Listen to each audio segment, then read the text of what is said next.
It often begins in quiet moments you can barely remember. There's no single event, no clear turning point.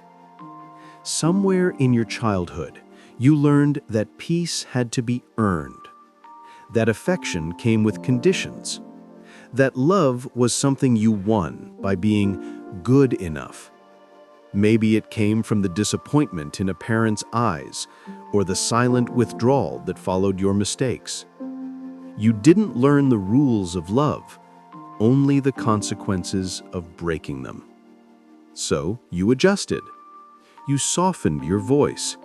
You monitored their moods. You made yourself easy to handle. You promised yourself you would never be the reason for tension again. That promise becomes the birthplace of people-pleasing, not out of generosity, but out of survival. Children don't have the words for emotional inconsistency.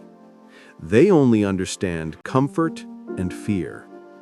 If comfort came when you behaved perfectly, then perfection became your safety. If affection only appeared when you stayed quiet, then silence became your language. Slowly, you learned to earn belonging by erasing pieces of yourself. People think people-pleasers are simply kind, overly helpful, or deeply empathetic. But behind that softness is fear. Fear of upsetting someone. Fear of losing love. Fear of being abandoned.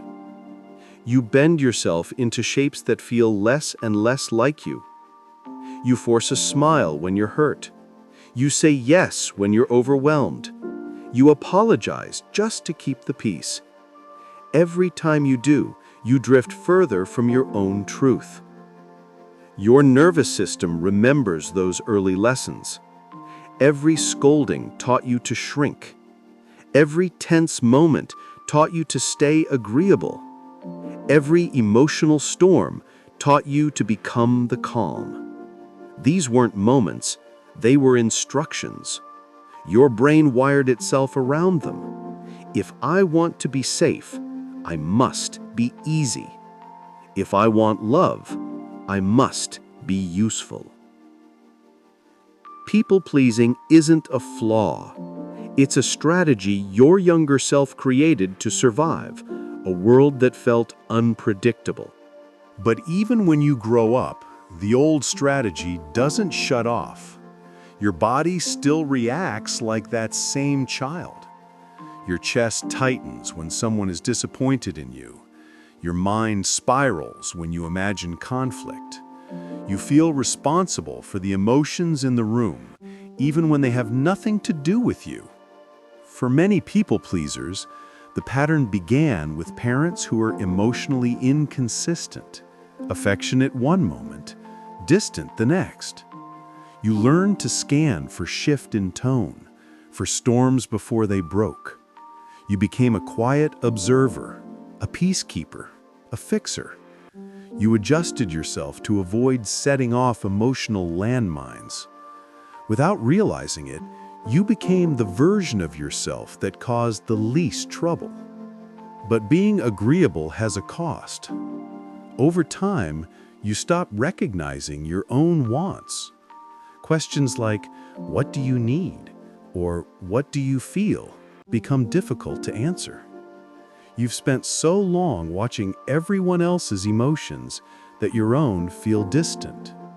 People mistake your exhaustion for kindness. They praise you for being understanding, patient, selfless. But deep inside, you're tired. Tired of monitoring, tired of adjusting, tired of performing. People-pleasing is not empathy, it's vigilance. It's a body still bracing for the moment love disappears.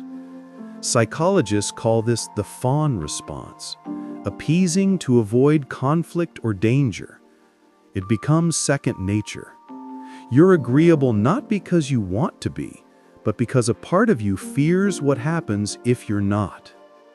This pattern follows you everywhere, into relationships where you carry more than your share, into friendships where you play the role of emotional caretaker, into work where you overextend yourself because you fear letting someone down. You become essential to others but invisible to yourself. And the loneliness grows because people don't truly know you. They know the version of you that never says no, the version that never asks for anything, the version crafted for their comfort. You feel unseen because you've been hiding behind politeness for so long that even you can't find your real self underneath it. Healing begins with honesty. It begins with recognizing that what you learned in childhood wasn't love, it was conditional acceptance. That being good wasn't the same thing as being valued. That the silence you kept wasn't respect, it was fear. Unlearning people-pleasing means grieving. Grieving the love you didn't receive freely. Grieving the childhood where safety depended on your compliance. Grieving relationships that only existed because you carried their emotional weight. You have to acknowledge that your needs were never too much. They were simply never met. The healing is uncomfortable. At first, setting boundaries feels wrong. Saying no feels like breaking a lifelong rule. You feel selfish for choosing yourself. You feel guilt for simply protecting your own peace. That's because your nervous system still believes that honesty leads to rejection. But healing means teaching your body a new truth. Each time you say no and survive, you show yourself that boundaries don't destroy connection. Each time you speak honestly and someone stays, you prove that your worth isn't tied to compliance. Each time you choose your needs, you reclaim a part of yourself you abandoned long ago. Some relationships will fade when you stop pleasing. Let them. Those bonds relied on your silence, not your truth. The ones that remain, those are built on authenticity. Over time, you begin to see the difference between kindness and compliance. Compliance drains you. Kindness nourishes you. Compliance comes from fear. Kindness comes from choice. Healing doesn't require becoming cold or distant. It requires balance. It requires understanding that your comfort and peace matter too. It requires believing that you don't have to earn love by disappearing. As you heal, stillness stops feeling dangerous. Peace stops feeling unfamiliar. You stop apologizing for existing. You stop needing everyone's approval. You start approving of yourself. Because the real work was never about convincing others to love you differently. It was about learning to love yourself in the way you always needed. It means becoming the adult your younger self needed. Someone who says, you don't have to earn love. You already deserve it. Healing from people-pleasing is slow and tender. It's a series of small, uncomfortable yeses to yourself. It's learning that honesty creates deeper connection than compliance ever could. It's realizing that peace isn't something you maintain for others. It's something you build inside yourself. You weren't born to be agreeable. You were born to be whole. And you deserve relationships that don't require shrinking. You deserve love that doesn't depend on silence.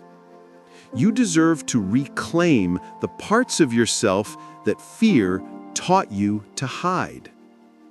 Because true love Real, stable, unconditional love doesn't ask you to disappear. It asks you to return to yourself, fully and without apology. If this resonated with you, take a moment to honor your journey. Subscribe to our channel for more insights into healing, self-discovery, and understanding your emotional world. Like this video to remind yourself and others that you deserve love without compromise. Comment below. Share your own steps toward reclaiming yourself because your story matters. And share this with someone who needs to hear that true love doesn't ask them to disappear. Remember, healing isn't just about surviving, it's about returning to yourself, fully and unapologetically.